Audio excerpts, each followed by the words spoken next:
Hello, everybody, and welcome to 5 and 15, a webinar series from Charleston Irwig, where we promise to give you 5 interesting, useful, we hope important ideas that you can use to make your day ever more successful.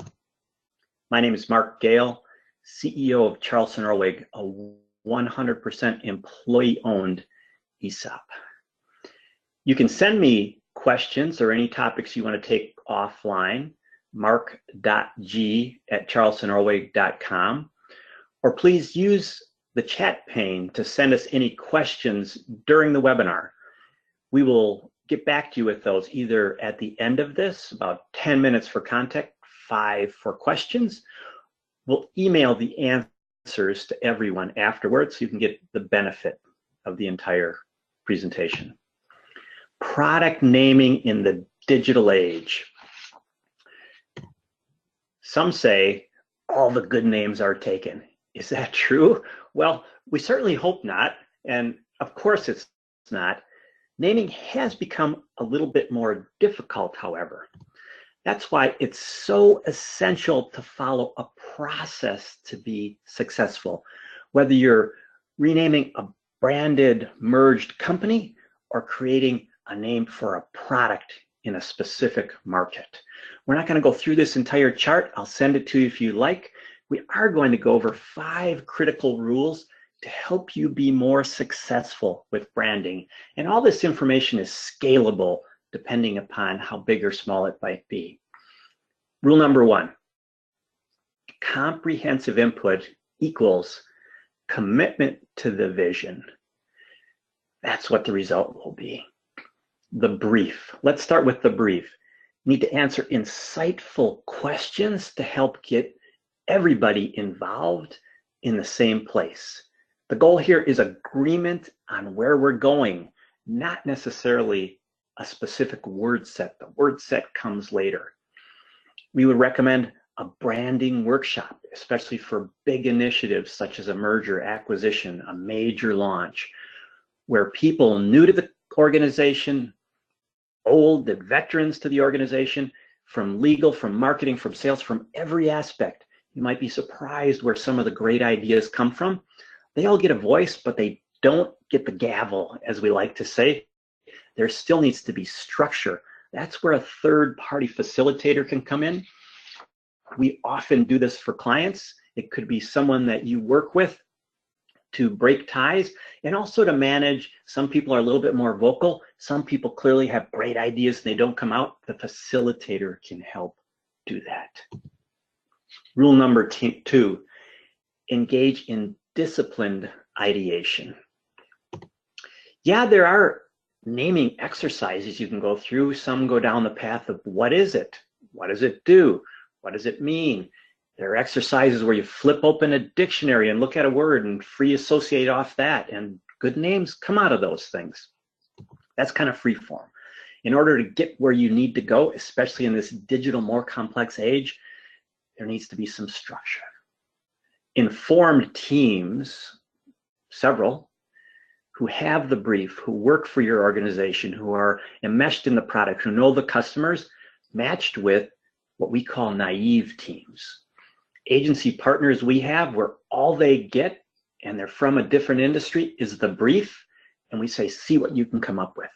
Sometimes what they come up with is amazing. Sometimes what they come up with helps the informed teams get to great names.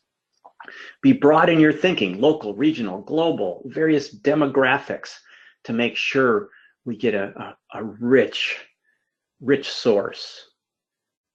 Think about what we call native speakers. You've heard digital natives. Well, native speakers who maybe grew up in the food industry, who know the language, who know the sales process, who know the channels of distribution, so they can make sure we're staying within context at this ideation stage. And quantity sometimes does equal quality. We want to start broadly. If you have a couple dozen you think are in the realm, good for you. That's great. But then we need to begin to narrow it down. Defensible selection is how you do that. Because whether I like it or not, honestly, doesn't quite matter whether I like it or not, or maybe you, because we may not be the target audience. So what we need to do, of course, liking, is eliminate some obvious problems. We're working on a project right now. One of the good sounding names meant something, let's just say, inappropriate in French. Well, that one's out. It can't be too long. It has to be easy to type. It has to be easy to say, some of those things. And it maybe needs to be easy to say in English, in French, in Portuguese, in whatever language we're working in. Competitive issues. It's not that we're afraid of the competition, but no sense something that's going to tread on territory where that could end up in a lawsuit. And why would we want to try to occupy this space where somebody already is in? So there's some things that are just out. The names that you choose, that you narrow down to, you must be able to build a case for them. Can they stand up to scrutiny? Could you argue for them? When you get that increasingly smaller list, digital double check to make sure that from a URL to Instagram, what we want is available to us, and then give it a little bit of time to simmer so we can make sure we're really carefully thinking through this. Global and digital ownability. Ownability, I guess, is something coined word. Digital properties are cheap. Grab them. The last thing you want to do is have somebody else not have somebody else use it, and also make sure that you can get what you want. Now we start to informally vet with experts in the country, in the industry, various ages, depending upon the product or the company, organization, even regions within the US, working on a project right now, different regions in Brazil. Research, probably qualitative versus quantitative, although sometimes either, it depends on the situation. Qualitative, because there may not be enough influencers to really do a true quantitative study, for example. Depends upon how many customers you have. In a lot of ways, what you're trying to do here is a disaster check. We don't want to do the wrong thing, because names are extremely subjective. Names, by definition, if they have to go global, need to be pretty broad. And frankly, if you think about it, if I came to you and said, I'm going to do a theme park and I'm going to call it Markland, you'd think, oh my gosh, that's terrible. Yet Disneyland conjures up, probably in most people listening to this, wonderful memories. Sometimes names get meaning over time. Now we're down to a very small list of names, sometimes one or a couple, three. Some companies like to take several through the legal process. We're getting very narrow here. We need to make sure that trademark is available and can be defended globally wherever we want it to be defended. It's never over. Now, if we think of tactical execution for the name, the logo, message development, we go through this process, boom, maybe we think we're done. We're not done. There's more to do. In some ways, it's just started. If you don't give your brand meaning, others will. So we want to be very careful with that messaging to make sure we're deciding what we're going forward with. Now, of course, people's experience with a company, an organization, a merged group, or an individual product is a big part of what gives meaning, but we want to be careful. Beware of dilution. At this point, be thinking, is our long-range plan to do extensions, or are we going to go, well, we're going to have a Toyota and we're going to have a Lexus? Think about that now. You might think you won't need it, but maybe you will. 10 years from now, who knows? Retain the integrity. You need a brand standards manual, something that has structure, how to use it, colors. For some companies, we've even done, when they merge, how to answer the phone. And then look at a brand launch.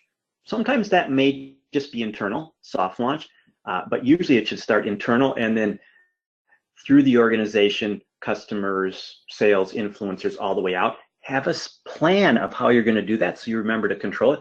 And then always in the background, keep the brief.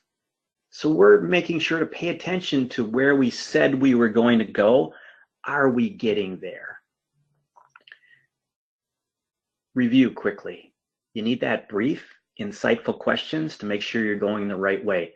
Disciplined ideation, naive teams, informed teams working together or separately and then together. Can you defend it? Is it available globally so you can stake out your territory? It's never over.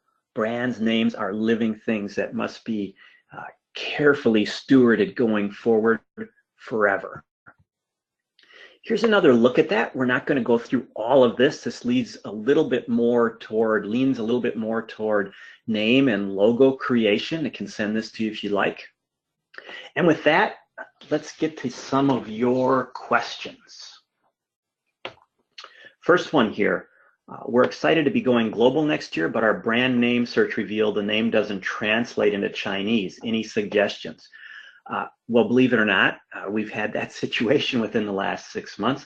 Sometimes there is not a direct translation. There may be symbols that carry the meaning of that. And you may be in a situation where there is an additional Chinese name married with the English name over time on a product.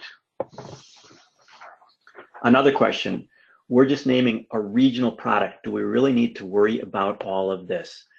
Yes, you do, because the moment you communicate in any way, we live in a global world. Plus, you want to be sure, you can't predict in 10 years, should you merge with somebody, should you expand, should you look at an extension?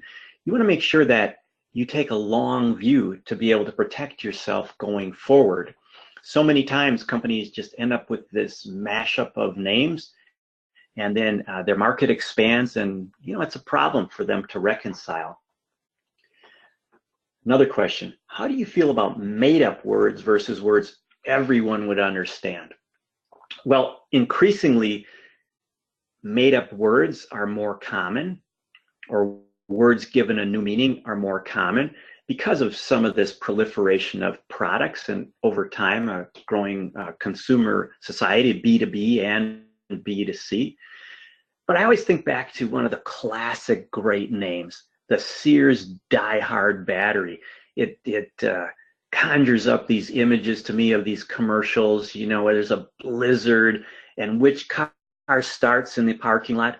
The one with the Die Hard battery. What an awesome name. People would love to come up with that. At about that same point in time, however, Kodak was created. During the days of film, Kodak was a tremendously powerful brand, and that's just a complete fabrication of a name. So you can be successful either way. Someone just sent in a question.